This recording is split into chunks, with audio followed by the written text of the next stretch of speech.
Alors, on va commencer par une question toute simple. Après votre passé de journaliste, de militant, qu'est-ce qui vous donne envie de vous engager en politique pour être député? Ah, ça marche, excuse-moi. Oui, cette fois ça marche. Non, moi je suis reporter.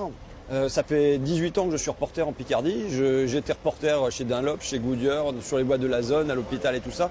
Et je continue à mener ma campagne en reporter, c'est-à-dire en interrogeant les gens de Dunlop qui sont passés lundi, les gens de l'hôpital avec qui je fais des papiers pour comprendre leur situation. Et comme député, je veux continuer à rester un député reporter, c'est-à-dire qui prend la parole des gens et qui la fait remonter là-haut. Et même, je dirais que je souhaite avoir la possibilité, parce qu'aujourd'hui, quand je suis un reporter sur l'hôpital, je dois m'arrêter à la porte de l'hôpital, j'ai pas le droit de venir dans les services et puis tout ça. Si demain j'ai mon écharpe tricolore, je pourrais aller passer 24 heures à l'hôpital et ensuite aller dire aux députés en haut comment ça se passe en bas. Comment ça va se passer quand on va encore supprimer là 120 000 postes de fonctionnaires, c'est-à-dire d'enseignants, d'infirmiers et tout ça, aller rapporter ça en bas, en haut. Et aussi faire le mouvement inverse, c'est-à-dire être en haut comme un infiltré, faire du reportage en haut, montrer comme le travail des lobbies, comment ça se passe au niveau des ministères, interpeller les PDG dans des commissions d'enquête et aller rapporter ce reportage que j'ai effectué en haut, revenir en bas en disant bah voilà, aux gens de Bertaucourt, aux gens de Longo, aux gens de Camon, voilà comment ça se passe les lois là-haut, voilà comment ils font leur tambouille, quoi. Et ça, normalement, c'est le travail de tout député. Vous trouvez qu'ils le font pas, ceux qui sont déjà en poste? Je pense qu'il y a une chose, je pense que chaque député arrive avec son domaine de compétences particulier. Alors il y a peut-être des gens qui sont des juristes et qui arrivent avec un esprit juridique à l'Assemblée nationale, pourquoi pas.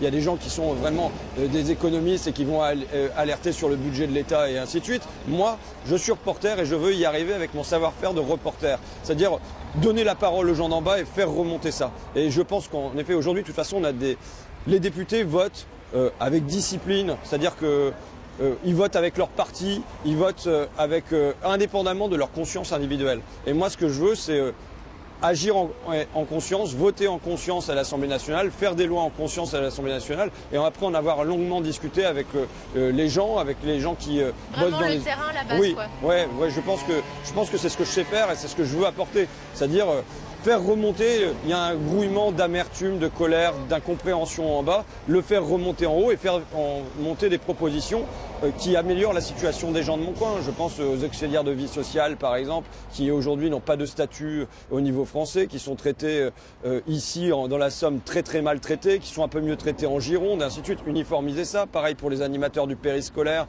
qu'ils aient aussi un statut et pas qu'ils soient tantôt auxiliaires pendant 10 ans, vacataires, et ainsi de suite, quoi. Mais ça, il faut d'abord faire témoigner les gens et puis les aider à lutter. Leur faire créer un collectif et tout ça qui fasse qu'on puisse proposer des mesures fortes à l'Assemblée nationale. Donc vous proposez un peu un nouveau type de député, quoi. Oui, moi c'est pour ça que je m'engage, c'est pour ça que comme député ça m'intéresse. Ça m'aurait moins intéressé par exemple comme maire parce que c'est un mandat de gestionnaire et je suis pas sûr que je sois fait pour ça, pour gérer des grandes équipes, des budgets, tout ça. Mais député, je pense qu'il y a un rôle de porte-parole, d'aider les gens à faire émerger leurs envies et ensuite les transformer en loi. Et si je mène cette campagne avec conviction, c'est parce que je pense que le rôle, je peux le tailler à ce que je sais faire et à ce que j'aime faire avec les gens, quoi. Alors votre point faible, c'est peut-être un défaut de notoriété. Bien que vous ayez beaucoup vu ces dernières semaines, vous êtes moins connu que vos adversaires.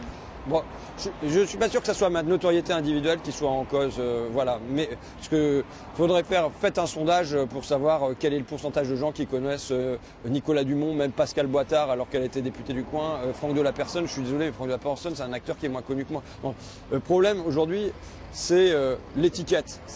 Voilà, on sait que quand on a l'étiquette du président de la République, il a un grand plan de com, il entre à l'Élysée, c'est un bon plan com, il nomme un gouvernement, c'est un bon plan com, il va faire une loi, ça va être un autre plan com, donc ça c'est un super plan com, et face à ce super plan com là, nous, ce qu'on peut faire, c'est dire voilà, nous on est là à la porte des usines, on est là à la porte des hôpitaux, on est là pour faire du porte-à-porte et tout ça, mais ça demande un truc, ce sont des militants, ce sont des bénévoles, ce sont des gens qui croient que le fait que je devienne député a un sens parce que ça permet de faire avancer la démocratie et que même si qu'on parviendra à faire secouer le bazar, quoi.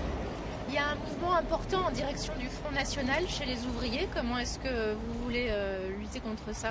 Moi, ça fait des années que c'est de dire que il y a un autre chemin pour exprimer sa colère. Mais ceci, voilà, on est devant l'usine Dunlop. Là, Il faut voir ce qu'ils se prennent dans la tronche, les gens, quoi.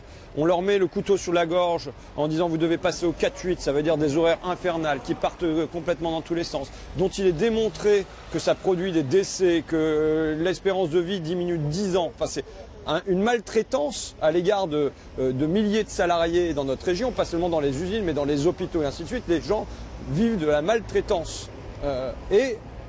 Ça, il n'y a personne pour dire il faut que ça se passe autrement, il y a une autre espérance. Donc évidemment, ça peut aller vers le Front National. Moi, je me propose d'être une alternative à ça. Qui se pose en défenseur de la classe ouvrière maintenant.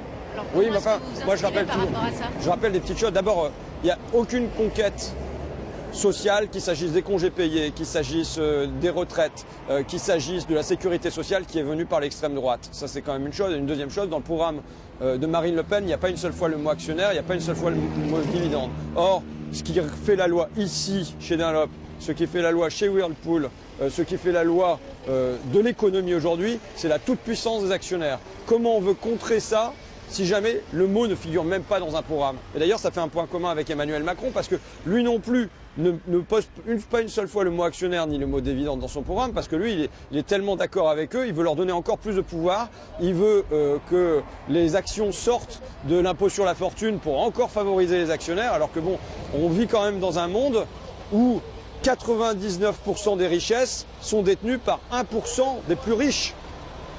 Je veux dire, est-ce qu'on veut continuer comme ça et que ça soit 99,5 ou bien au contraire, est-ce qu'on veut diminuer et dire que voilà, c'est pas normal qu'on ait un seul % des richesses à se partager entre la quasi-totalité de l'humanité, quoi. Pour en revenir à cette circonscription, il y a aussi une pluralité des candidatures à gauche. Donc il y a la vôtre, il y a Pascal Boitard.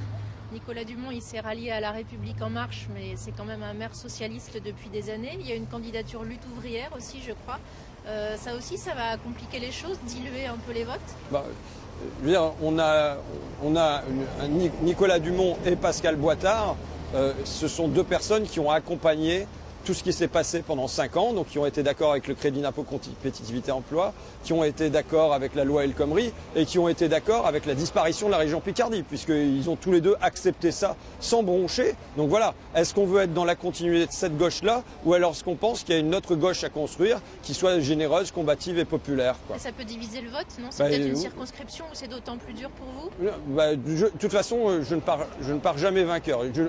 Nous ne sommes pas en terrain conquis, c'est pour ça que nous nous bagarrons et c'est pour ça que nous sommes là devant cette usine, mais en même temps on est devant l'entrepôt de Auchan, on sera en porte-à-porte cet après-midi. Voilà, on est en suractivité parce qu'on sait que la seule manière de redonner un peu d'espoir aux gens, c'est de montrer qu'on est régulièrement à leur côté, quoi. Voilà. Merci.